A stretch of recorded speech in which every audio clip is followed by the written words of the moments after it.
மற்றொரு let's talk நிகழ்ச்சியினூடாக உங்கள் அனைவரையும் சந்திப்பதில் மகிழ்ச்சி. ரமணன் ரியல் எஸ்டேட் சேனலின் ஊடாக உங்களை மீண்டும் ஒரு நிகழ்ச்சிக்குள் அழைத்துச் செல்வதில் பெரும் மகிழ்ச்சி அடைகின்றோம்.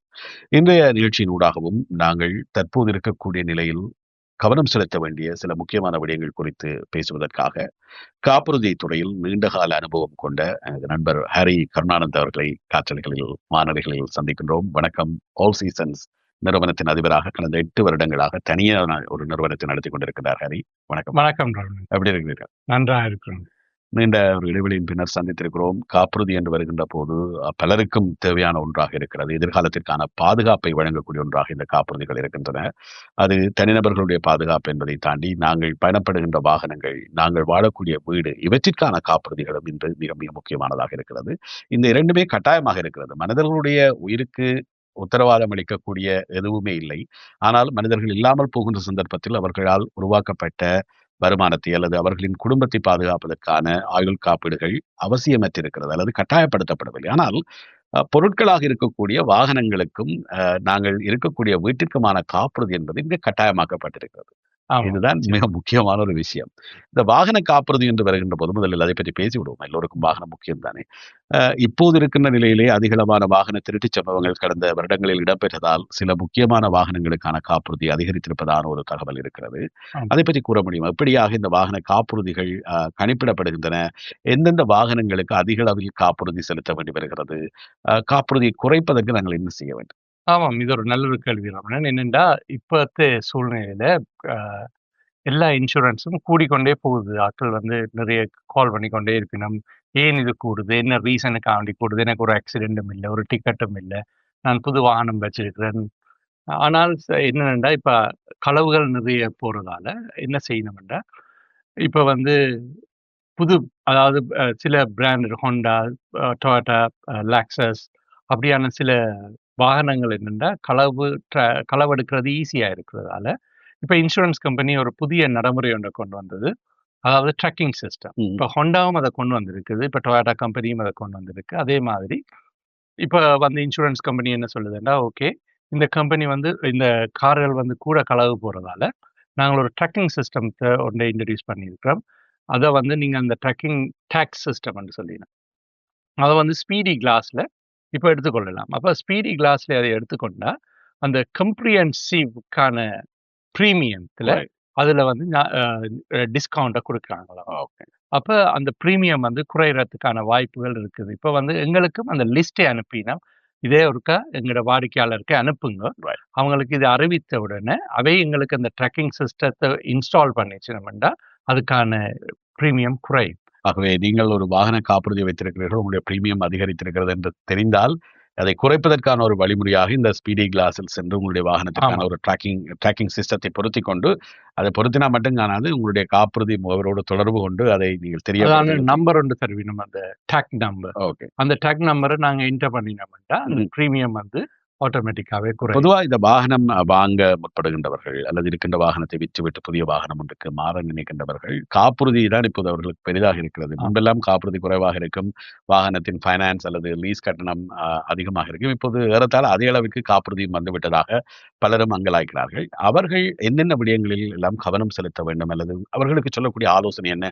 ஒரு புதிய வாகன கொள்வதில் ஈடுபடக்கூடியவர் அல்லது ஒரு வாகனத்தை மாற்ற விரும்புகின்ற போது என்ன மாதிரியான விஷயங்களை அவர்கள் நடைமுறைப்படுத்த வேண்டும்? என்னென்றால், ஒரு வாகனத்தை அவர்கள் புதிதாக வாங்க வேண்டும் என்றால், முதலாவது அவர்கள் எங்களுக்கு கால் பண்ணி இந்த வாகனத்தின் வின் நம்பரை கொடுத்துச்சுனோம்னா, எங்களுக்கு தந்துச்சுனோம்னா, நாங்கள் ஃபர்ஸ்ட்டு அதை செக் பண்ணி போட்டு சொல்லுவோம், இந்த ப்ரீமியம் இவ்வளவு வருது இந்த வெஹிக்கிள். ஓகே, அப்போ இந்த வெஹிக்கிளுக்கு குறைப்பதற்காக என்ன செய்யலாம்? அப்போ அது சில வேளை எங்களுக்கு சொல்லும், ஓகே, இது ஹை தெஃப்ட் வெஹிக்கிள், இதுக்கு டேக்ஸ் சிஸ்டம் கட்டாயம் போட வேண்டும். ஓகே, அப்போ நாங்கள் அதுக்கேற்ற மாதிரி நாங்கள் எங்களோட வாடிக்கையாளருக்கு நாங்கள் சொல்லுவோம், ஓகே, இதால உங்களோட ப்ரீமியம் கூடலாம்.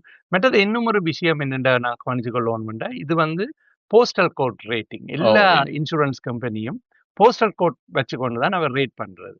அப்ப அவங்க என்னன்னு இது பூலிங் சிஸ்டம். இப்போ போஸ்டல் கோட் ஒன்று எடுத்துக்கொண்டோம்டா, எக்ஸாம்பிள் ஒரு M&B ஒரு போஸ்டல் கோட்டை எடுத்துக்கொண்டோம்டா, அதுல எவ்வளவு பேர் பூல் பண்ணியிருக்கணும், அந்த பூல்ல இருந்து எவ்வளவு வெளியால போகும். ஓகே ஓகே, அப்ப வெளியால போய்க்க சில வேளை கூட கிளைம்ஸ் கூட அது வெளியால போய்க்கல, ஆட்டோமேட்டிக்கா அவங்க இன்சூரன்ஸை கூட்டத்தான் போயிடும். அவங்க நட்டத்துல போயிடாது தானே. ஒண்ணு அப்ப நீங்க வீடு கட்டாயமா மாறணும் அல்லது உங்களிடம் வாகனம் வாங்காம இருக்கணும். இதுதான் அதுதான் அந்த இப்ப இங்க இருக்கக்கூடிய இடம். இருக்கிற ஒன்டாரியோன்ற இது என்னன்னா போஸ்டல் கோட். போஸ்டல் கோட் தான் இங்க முக்கியமாக அதாவது கவனிக்கப்படுகிறது. திருட்டுச் சம்பவங்கள் அல்லது வாகன விபத்துக்கள் அதிகமாக இடம்பெறக்கூடிய பகுதியில் நீங்கள் இருந்தீர்களானால் உங்களுடைய காப்புறுதி கட்டணம் கட்டணம் கூட. தாமாக அதிகரிக்கும். ஆனால் நாங்கள் இன்னும் ஒன்றை கவனிக்க வேண்டும் என்னென்றா இருக்கிற இடத்திலேயே அந்த காப்புறுதியை வச்சிருக்கோம். சில பேர் சொல்லிடுமோ நாங்கள் லைக் வேறு அட்ரஸ்ல வேறு இடத்துல இன்சூரன்ஸ் குறையும் குறைக்கும்ன்றதுக்காக வேண்டி ஆனால் அப்படி வைத்துக் கொண்டால் அதுக்கான பாதிப்புகள் அவர்களிலேயே பொறுக்க வேண்டும். ஏனென்றால் தச்சலா வாகனம் களவு போனாலோ ஏதாவது ஒன்று நடந்தால் அவங்க கேட்பாங்க நீங்கள் எங்க இருந்த நீங்க ஓகே உங்களோட அட்ரஸை ப்ரூவ் பண்ணுங்க. இப்படியான சில பிரச்சனைகள் வரும். அந்த பிரச்சனைகளை முகம் கொடுக்க வேண்டி நேரிடும். ஆகவே பொதுவாகவே நாங்கள் மருத்துவர்களிடமும் பொய் சொல்லக்கூடாது, வழக்கறிஞர்களிடம் பொய் சொல்லக்கூடாது என்றெல்லாம் சொல்வார்கள். அதுல மூன்றாவதாக இந்த காப்புறுதி முகவர்களிடமும் நாங்கள் பொய் சொல்லாமல் இருக்கணும். அப்போதுதான் எங்களுக்கு எப்பவும் நாங்கள் சரியானது செய்தாதான் அப்ப கிளைமும் ஈஸியா இருக்கு. அல்லது அவங்க இன்வெஸ்டிகேஷனுக்கு போட்டாங்கன்னா இட் டேக்ஸ் சம் டைம் என்ன அப்ப அதை பே பண்றதுக்கு. வாகன காப்புறுதி பற்றி நிறைய பேசியிருக்கிறோம். அடுத்ததாக வீட்டு காப்புறுதிகள் பற்றி பேச வேண்டும். அதுவும் கூட கட்டாயமாக்கப்பட்டிருக்கிறது. நாங்கள் ஆரம்பத்தில் சொன்னது போல மனிதர்களுக்கான ஆயுள் காப்புறுதி கூட கட்டாயமாக்கப்படவில்லை. அது கட்டாயம் தேவை என்றாலும் அது எங்களுடைய சாய்ஸாக இருக்கிறது. ஆனால் இது மேண்டட்டரியாக இருக்கிறது இந்த ஆட்டோ அண்ட் ஹவுஸ். வீடு என்று வருகின்ற போது பொதுவாகவே எல்லோரும் ஒரு வீட்டில் வச்சிருக்கிறது தான் சாதாரணமாக இருந்தால் இப்போ நிறைய பேர்கிட்ட பல வீடுகள் இருக்கிறது, இன்வெஸ்ட்மெண்ட் ப்ராப்பர்ட்டி எல்லாம் வந்திருக்கிறது. அடிப்படையிலே நாங்கள் வீட்டு காப்புறுதி என்று வருகின்ற போது அந்த வீட்டு காப்புறுதியில என்னென்ன விஷயங்கள் தாக்கம் செலுத்துகிறது, என்னென்ன விடயங்களால் வீட்டு காப்புறுதி அதிகரிக்கிறது, அதில் எப்படியாக நாங்கள் கவனம் செலுத்த வேண்டும்? இப்ப பாத்தீங்கன்னா இன்சூரன்ஸ் கம்பெனி எல்லாத்தையும் பாத்தீங்கன்னா இப்ப சாஃப்ட் கிரெடிட் செக் ஒன்று வச்சுக்கிறார். இப்ப அந்த கிரெடிட்டையும் வைத்து கொண்டுதான் பிரீமியமும் ரேட்டிங்கும் வருகிறது. அப்பொழுது சில வேளை கிரெடிட் நல்லா இருக்கேக்க பிரீமியம் வெரி லோ ஆயிருக்கு. ஓகே, மற்றது இன்னும் உண்டு. இப்ப வந்து இன்னும் ஒன்று கவனிக்க வேணும்னா எத்தனை வாஷ்ரூம் இருக்குது அந்த வீட்டுல, எத்தனை பெட்ரூம் இருக்குது, எத்தனை ஸ்கொயர் ஃபீட் அந்த வீடு, பேஸ்மெண்ட் பினிஷ்டா, யார் அந்த பேஸ்மெண்ட்ல இருக்கீங்க, உங்கள்ட்ட டாக் இருந்தா கூட நாங்கள் இன்சூரன்ஸ் கம்பெனிக்கு அறிவிக்கணும். இப்படியான டாக் இருக்குன்னு எங்களுக்கு தெரியாது. அப்ப அந்த லேபிலிட்டி எல்லாம் நாங்கள் அவர்களுக்கு சரியா சொல்லி கொடுக்க வேண்டும். ஒரு இன்சூரன்ஸை பொறுத்தவரையில் ஒரு ஹோம் இன்சூரன்ஸ் செய்யும் பொழுது. ஆனால் புதிய வீட்டை கொள்வனவு செய்கின்றவர்களுக்கு குறைந்த அளவான காப்புறுதி கட்டணங்களும், பழைய வீடுகளை கொள்வனவு செய்கின்ற போது அவர்களுக்கு கூடுதலான காப்புறுதி கட்டணங்களும் வரக்கூடிய வாய்ப்பு இருக்கிறது. ஒரே பகுதியை எடுத்து வாய்ப்புகள் இருக்கின்றது. ஏனென்றால் எல்லாமே பிராண்ட் நியூ இருக்கேக்க வந்து காப்புறுதி அவர்களுக்கு ரிஸ்க் குறையுது. இப்ப பழைய வீட்டை எடுத்துக்கொண்டால் அதுல என்னென்ன செய்ய வேண்டும் என்றது தெரியாது. அப்ப ரிஸ்க் வந்து கொஞ்சம் ஹையா இருக்கிறதால பிரீமியம் கொஞ்சம் கூடலாம். ஆனால் அவர்கள் கனகாலம் அந்த வீட்டில் இருப்பார்களா இருந்தால் அந்த பிரீமியம் வந்து குறையக்கூடிய சான்ஸ்கள் இருக்கு. அதே வேளையில் அவர்கள் அந்த வீட்டிலேயே வாகனத்தை வைத்திருந்தால் அந்த கம்பைன் டிஸ்கவுண்டும் இருக்கிறது. எப்பவும் வந்து ஒரு பாலிசி ஒன்று செய்யும் பொழுது ஹோம் அண்ட் ஆட்டோவையும் ரெண்டையும் சேர்த்து தான் செய்ய வேண்டும். அப்பொழுதுதான் அவர்களுக்கும் ஒரு பெனிஃபிட் ஒன்று இருக்கும். 20-25% டிஸ்கவுண்ட் இருக்கிறது. நிறைய டிஸ்கவுண்ட் இருக்கு. இப்ப எல்லாம் டிஸ்கவுண்ட் இருக்கின்றது. இப்போ எல்லாம் இப்ப ராஜர்ஸ்ல எல்லாம் மானிட்டர்ட் எல்லாம் இருக்கு. அந்த எல்லாமே இன்ஸ்டால் பண்ணினா 25% டிஸ்கவுண்ட் இருக்குன்றோம். இப்போ வேற கம்பெனி ஒவ்வொரு கம்பெனியும் செக்யூரிட்டி கம்பெனிஸ் அதுக்கான டிஸ்கவுண்ட்களை இன்சூரன்ஸ் கம்பெனி வழங்குகிறது. ஆகவே நீங்கள் ஒரு காப்புறுதி எடுக்கின்ற போது உங்களுடைய அடமான கடனோடு சேர்த்து வரக்கூடிய காப்புறுதி அப்படியாக நீங்கள் எடுக்காமல் இப்படியான முறையிலே நீங்கள் ஷாப் அரவுண்ட் பண்ணி சரியான ஆலோசனைகளை, வழிகாட்டல்களை பெற்று அந்த காப்புறுதிகளை பெறுகின்ற போது உங்களுக்கு அதிகமான அனுகூலங்கள் கிடைக்கக்கூடியதாக இருக்கும். இன்னொரு விடயம் ஹரி, நாங்கள் காப்புறுதியை எடுத்த பின்னர் உதாரணமாக ஒரு வீட்டிற்கான காப்புறுதி எடுத்தால் அந்த வீடு சில வேளைகளில் இப்போதெல்லாம் நிறைய ஃபயர் ஆக்சிடென்ட்ஸ் நடக்கிறது. அப்படியா ஒரு ஃபயர் ஆக்சிடென்டில் அந்த வீடு எரிந்து போனால் அந்த தொகை எவ்வளவு தொகை மீளச் செலுத்துவார்கள்? ஏனென்றால் இப்படியான ஒரு இன்சிடென்ட் நடந்தது. ஒருவர் வீடு ஒன்றை வைத்திருந்தார், தவறுதலாக அந்த வீடு தீப்பற்றி எரிந்து அழிவடைந்த பின்னர் அவருக்கு அந்த காப்புறுதி தொகை முழுமையாக கிடைக்கவில்லை என்ற ஒரு விடயம் சொல்லப்பட்டது.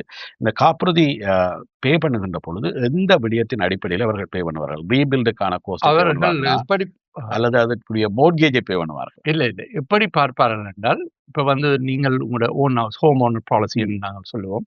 அந்த ஹோம் ஓனர் பாலிசியில நாங்கள் ரீபில் காஸ்ட் என்ற ரீவெலுவேஷன் எங்கள்கிட்ட இருக்கின்றது. ஆட்டோமேட்டிக் அது சிஸ்டத்திலேயே வரும். அது ரீபில்ட் எவ்வளவு காஸ்ட் பண்ணோம் இந்த வீட்டை திருப்பி கட்டுவதற்காக, முழுமையாக திருப்பி கட்டுவதற்காக அந்த ரீபில் காஸ்டை வைத்துக்கொண்டு இப்ப வந்து முதல் ஃபயர் மார்ஷல் பார்ப்பார், இதை என்ன காஸ்ட் பண்ணி இருக்கு இந்த ஃபயர் வந்திருக்கிறதுக்காக. அப்ப அதெல்லாம் செக் பண்ணி போட்டு இன்சூரன்ஸ் கம்பெனிக்கு அறிவிப்பார்கள், இதால தான் இது வந்தது. Okay, that's fine. Rebuild cost நாங்கள் முழுமையாகவே இந்த வீட்டை கட்டித் தருவோம். அதே நேரம் அவர்களுடையும் இன்சூரன்ஸ் கம்பெனியும் ரெக்கமெண்ட் பண்ணும் உங்களுக்கு பில்டர்ஸ் இதை திருப்பி கட்டி கொடுப்பதற்காக. Right. சில பேர் சொல்லுவாங்க, ஓகே நாங்களே எங்கட பில்டர்ஸை செய்வோம் என்றால், ஆனால் ஓனர்ஸ் அந்த ரெஸ்பான்சிபிலிட்டி எடுக்க வேண்டும். அந்த அந்த செலவு குறிப்பிட்ட காலத்துக்குள் அந்த வீடை கட்டி முடிக்க வேண்டும். ஏனென்றால் அவர்கள் தங்குவதற்கான செலவும் காப்புறுதி நிறுவனம் கொடுக்க வேண்டும். இதில் ஏன் இந்த கேள்வி வந்தது என்றால், ஒரு அண்மையில் ஒரு இடத்திலே நடைபெற்ற ஒரு சம்பவம். ஒரு வீடு எரிவடைந்து விட்டது. அவரிடம் அந்த வீட்டின் மோர்கேஜ் மிக அதிகமாக இருந்தது. ஆனால் அவருக்கு கிடைத்த காப்புறுதி பணம் குறைவாக இருந்தது என்றால் ரீபில்டுக்கான காஸ்ட். அதை வைத்துக்கொண்டு அவரால் அதை கட்டி முடிப்பது அல்லது அந்த நேரத்தில் இருக்கக்கூடிய செலவுகளின் அடிப்படையிலே அவருக்கு ஒரு பொருளாதார நெருக்கடி நிலை ஏற்பட்டதாக சொல்லிக் கொண்டார். ஆனால் அவருடைய இழப்பு என்பது அந்த வீட்டின் முழுமையான பெறுமதி. காணியின் சேர்ந்து அந்த வீட்டுக்கு அவர் அதிக அளவு மோர்கேஜை செலுத்திக் கொண்டிருக்கின்ற போது அந்த வரக்கூடிய ரீபில்ட் அவருக்கு போதுமானதாக இல்லையோ, அல்லது அவர் செய்கின்ற போது இப்படியான ஒரு மட்டுப்படுத்தப்பட்ட காப்புறுதிகளை செய்ய முடியுமா? அப்படியான வாய்ப்புகள் இருக்கிறது? அப்படி செய்ய முடியாது. என்னென்னா, நீங்க குறிப்பிட்ட நான் எக்ஸாம்பிள் ஒன்று சொல்றேன். இப்போ ஒரு பங்களோ ஹவுஸ் நாங்கள் எடுத்துக்கொண்டோம்னா, இந்த பங்களோ ஹவுஸ் மார்க்கெட் விலை வந்து அதிகமாயிருக்கு. ஆனால் ரீபில்ட் என்று பார்க்கும் பொழுது குறைவாகத்தான் இருக்கும். ஆனால் இன்சூரன்ஸை பொறுத்தவரையில் நாங்கள் ரீபில்ட் காஸ்ட்டை தான் பார்ப்போம். நீங்கள் எத்தனை மில்லியனுக்கும் அதை விற்கலாம், ஆனால் ரீபில்ட் பண்ணும் பொழுது அவர்களுக்கு எவ்வளவு அது காஸ்ட் ஆகும் என்றுதான் பார்ப்போம். ஆனால் அவர்கள் சொல்ல வேண்டும், சிலவை அப்கிரேடுகள் செய்திருந்தால் இன்சூரன்ஸ் கம்பெனிக்கும் அறிவிக்க வேண்டும், அல்லது இன்சூரன்ஸ் கம்பெனிக்கும் தெரியாததில் என்ன இருக்குன்னு சொல்லி. நீங்கள் சில வழியில் தங்கத்தில் ஏதாவது கதவு அதில் இருந்தால் அதில் சொல்ல வேண்டும். ஓகே, நான் இதை பெரிய கிச்சனை நிறைய பணம் கொடுத்து செலவழித்து இருக்கிறேன் என்றால் அதை அப்கிரேஷன், அதாவது ஸ்டாண்டர்ட் ஹவுஸும் இருக்கின்றது, அப்கிரேட் ஹவுஸும் இருக்கின்றது, லக்ஸரி ஹவுஸும் இருக்கின்றது. அப்ப அதை ஒரு ஆளுக்கு இன்சூரன்ஸ் செய்ய முதல் அதை சொல்ல வேண்டும், நான் என்னத்தை இப்படி நான் மாடிஃபை பண்ணி வச்சிருக்கிறேன், அதை அந்த வேல்யூவேஷன் இல்லாமல் சில பேரை அதை மறைத்து விடுவார்கள். அப்படியாக நாங்கள் அந்த கூடினால் இன்சூரன்ஸ் பிரீமியம் கூடி விடுவோம். அதனால் வரக்கூடிய பாதிப்புகளை நீங்கள் அறிந்து விடணும். நீங்கள் ஒரு விஷயம் சொன்னீர்கள் ஹரி, இந்த இரண்டையும் கம்பைனாக வைத்துக் கொள்ளலாம், ஆட்டோ அண்ட் ஹோம் இன்சூரன்ஸ். ஆனால் அந்த இப்போது பலரும் செகண்ட் மோர்கேஜ் எடுக்க வேண்டிய ஒரு தேவை வருகிறது. வீட்டில் இருந்து மேலதிகமான அடமான கடனை பெறுகின்ற போது பல முக்கியமான நிறுவனங்கள் அந்த செகண்ட் மோர்கேஜை என்டர்டெயின் பண்ணுவதில்லை, அல்லது அவற்றுக்கான காப்புறுதி வழங்கு அப்படியான ஒரு செகண்ட் மோர்கேஜ் ரெஜிஸ்டர் பண்ணப்படுகின்ற போது அந்த பெரு நிறுவனங்கள், காப்புறுதி நிறுவனங்கள் அதற்கு காப்புறுதி வழங்க முடியாத நிலையை கொண்டிருப்பதாக அறிகிறோம். அது உண்மையாக? அது உண்மைதான். என்னென்றால் இப்பொழுது பெரிய நிறுவனங்கள் என்ன செய்கிறார்கள் என்றால், இது ரிஜிஸ்டர்ட் மோர்கேஜ் இல்லை, பிரைவேட் லெண்டர் இருக்குன்னா அந்த பாலிசியே கேன்சல் பண்ணுறார். அப்பொழுது நாங்கள் இன்னும் ஒரு இன்சூரன்ஸ் கம்பெனியிடம் போய் கேட்க வேண்டும், இப்படியான ஒரு நிலைமையிலே அவர் இருக்கின்றார், ஒரு ஷார்ட் டேர்ம், இப்போ 1 year என்னத்துக்கு எடுக்கிறார்கள் என்று கேட்கிறார்கள். ஏன் இவரிடம் பேங்க்ல போய் எடுக்க இயலாமல் இருக்கிறார், அதை எக்ஸ்பிளைன் பண்ணுவோம் நாங்கள் சில வேளை. அப்போ சில வேளை regular companies they said sorry, நாங்கள் தரமாட்டோம், எங்களால் முடியாது, private lenders they are not registered, they are not going. ஆக எப்படியாக நிலை வருகின்ற போது நீங்கள் அந்த ஆட்டோ ஹோம் இன்சூரன்ஸின் அந்த சலுகைகளை நீங்கள் இழக்க வேண்டும். ஆமாம், அதே நேரம் அந்த பாலிசியையே கேன்சல் பண்ணி வேற ஒரு கம்பெனிக்கு நாங்கள் எழுத வேண்டும், மாற்ற வேண்டி வரும். ஆகவே கூடுதலான பணம் செலுத்த வேண்டிய ஒரு நிலையும் இருக்கிறது. பொருளாதார நெருக்கடி மிக்க சூழலில் இப்படியான சவால்களும் இருக்கிறது என்பதை நாங்கள் புரிந்து கொள்ள வேண்டும் என்பதற்காகத்தான் இந்த உரையாடல்.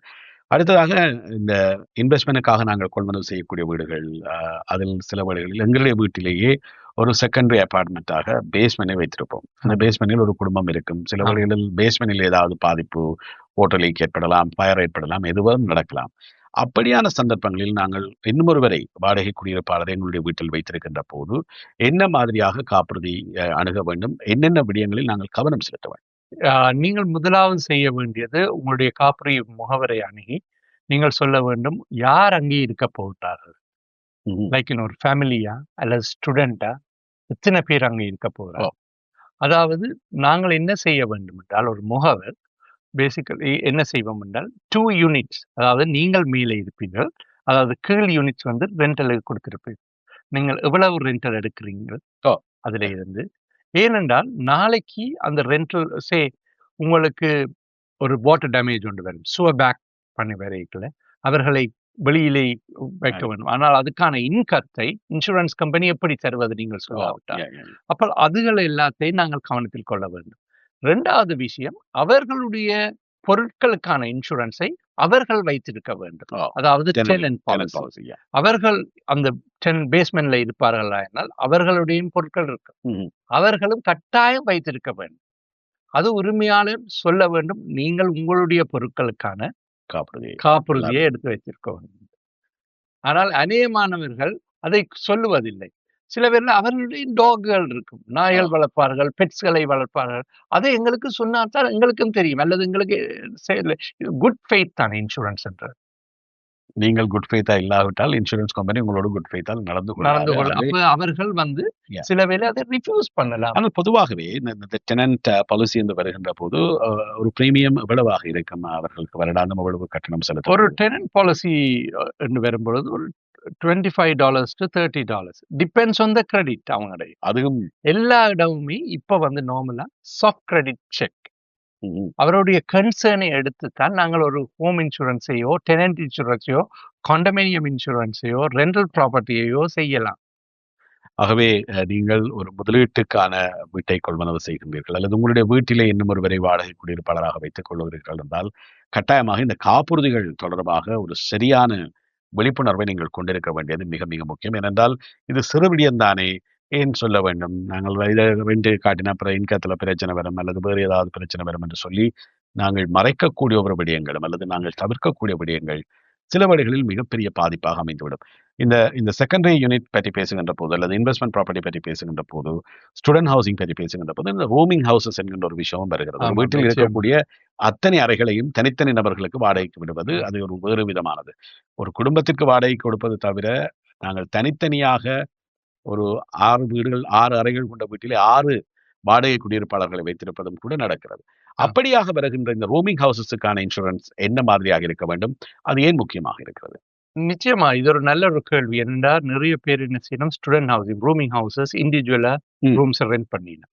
அப்ப அதுக்கான இன்சூரன்ஸை அவர்கள் எங்களுக்கு சொல்ல வேண்டும், எத்தனை பேர் அந்த வீட்டில் யூனிட்ல இருக்கிறார்கள், எத்தனை இண்டிவிஜுவல் ரூம்ஸ் இருக்குது, எத்தனை எக்ஸிட் இருக்குது, எல்லாத்தையும் சொல்லிக்கல நாங்கள் வேறையா, அதாவது அவர்களுக்கான இன்சூரன்ஸை நாங்கள் எடுத்து கொடுப்போம். அதாவது ஸ்டூடெண்ட் ஹவுசிங் ரெண்டல் இன்சூரன்ஸ் என்று இருக்கின்றது செப்பரேட்டா. அவர்கள் சொல்லாவிட்டால் இதுல ஃபேமிலி தான் இருக்குதுன்னா நாங்கள் ஃபேமிலி இன்சூரன்ஸை போட்டு கொடுத்தோம். நாளைக்கு ஒரு பட்சத்தில் எங்களுக்கும் சரி எதிர்பாராத விதமாக ஏதாவது ஒன்று நடக்க எங்களுக்கு கால் பண்ணலாம், அல்லது திடீரென்று நேராவே கால் பண்ணி இன்சூரன்ஸ் கம்பெனி அதை ரிஜெக்ட் பண்ணலாம். சாரி, இது வந்து ரூமிங் ஹவுஸ், இதுல ஃபேமிலி இருக்கிறன்னு போட்டிருக்கு, you are not going to pay, decline the claim. ஆகவே நாங்கள் செலுத்தக்கூடிய காப்புறுதி சரியான முறையில் எங்களுக்கு பயன் தரக்கூடியதாக இருக்க வேண்டுமாக இருந்தால் முதலில் நாங்கள் உண்மை சொல்ல வேண்டும். அந்த உண்மைதான் நிச்சயம் எங்களை பாதுகாக்கக்கூடிய ஒன்றாக இருக்கும். இல்லாவிட்டால் நாங்கள் சொல்லக்கூடிய பொய்கள் அல்லது தவிர்க்கக்கூடிய விடயங்கள் எங்களுக்கே பாதிப்பாக அமைந்துவிடும். அது வாகன காப்புறுதியாக இருந்தாலும் சரி, வீட்டு காப்புறுதியாக இருந்தாலும் சரி, இப்போது இருக்கக்கூடிய நிலையில் சரியான ஆலோசனைகளை பெற்று பொருத்தமான காப்புறுதிகளை நீங்கள் பெற்றுக்கொள்ளலாம். ஆல் சீசன்ஸ் பற்றிய சிறு குறிப்புகளையும் நாங்கள் பகிர்ந்து கொள்ள வேண்டும். 2017ஆம் ஆண்டில் ஆரம்பித்தீர்கள். ஆமா, எத்தனை பேர் வேலை செய்து கொண்டிருக்கிறார்கள்? என்னென்ன நிறுவனங்களோடு நீங்கள் பணியாற்றி கொண்டிருக்கிறீர்கள்? நான் முதல் வந்து 2017 முதல் ஆல் ஸ்டேட்ல 5 இயர்ஸா ஒர்க் பண்ணேன். அதுக்கு பிறகு 2017 எனக்கு இப்போ ஞாபகம் இருக்கு, ஒரு பிப்ரவரி தான் நான் ஸ்டார்ட் பண்ணேன் இந்த கம்பெனியை. ஒரு ஆள், தனி ஒரு ஆளா தான் நான் ஸ்டார்ட் பண்ணினேன், ஒரே ஒரு ஆள். பிறகு இன்னும் ஒரு ஆளை ஒரு 3 மந்த்ஸுக்கு பிறகு இன்னும் ஒரு ஆளை நான் ஆட் பண்ணினேன். அப்படி இப்ப வந்து முதல்ல ஒரு ரெண்டல் சின்ன ஒரு 1000 ஸ்கொயர் ஃபீட்டுக்குள்ள தான் இருக்குன்னு நினைக்கிறேன். அந்த ஒரு இதுல ஸ்டார்ட் பண்ணி படிப்படியாக வளர்ந்து இப்பொழுது ஒரு எங்களுக்கு ஒரு சொந்தமான ஆபீஸை நாங்கள் எடுத்து எங்களுக்கு இப்பொழுது ஒரு 10 பேருக்கு மேலாக வேலை செய்கிறார்கள் இப்போ பெர்மனண்டா. எங்களோட நோக்கம் என்னென்னா, எங்களோட கம்யூனிட்டிக்கு சரியான தகவல்களை, இன்சூரன்ஸ் ஆன தகவல்களை எங்களுக்கு அவர்களுக்கு சொல்ல வேண்டும், சரியானதை செய்து கொடுக்க வேண்டும் என்று. அவர்கள் அவசரத்தில் வரும் பொழுதும் சிலது நான் எடுக்கிறதில்லை. ஏனென்றால் நாளைக்கு ஒரு ப்ராப்ளம் வரும் பொழுது நான் தான் அதை ஃபேஸ் பண்றேன். அதுக்காக வேண்டி அவர்களுக்கு சரியான இன்ஃபர்மேஷனை கொடுக்க வேண்டும். அதுதான் என்னுடைய நோக்கம். அதுதான் ஆல் சீசன். நன்றி ஹரி, நிகழ்ச்சியோடு கலந்து கொண்டமைக்காக. மீண்டும் ஒரு பொழுதில் நாங்கள் பேசிக்கொள்வோம். நிறைய விடயங்கள் இருக்கிறது. உங்களுக்கும் இந்த துறை சார்ந்து அல்லது இதனோடு தொடர்பான கேள்விகள் இருந்தால் இங்கே நீங்கள் எங்களுக்கு பின்னூட்டம் விட முடியும். அந்த கேள்விகளுக்கான பதில்களையும் நாங்கள் உங்களுக்கு பெற்றுத்தர அல்லது உங்களோடு தொடர்பு கொண்டு அதற்கான தெளிவூட்டலை வழங்குவதற்கும் ஹரி காத்திருக்கிறார் என்பதையும் உங்களோடு பகிர்ந்து கொண்டு விடைபெறுகிறோம். மீண்டும் மற்றொரு லெட்ஸ் டாக் நிகழ்ச்சியில் சந்திக்கலாம். அன்பு வணக்கம். நன்றி. நன்றி.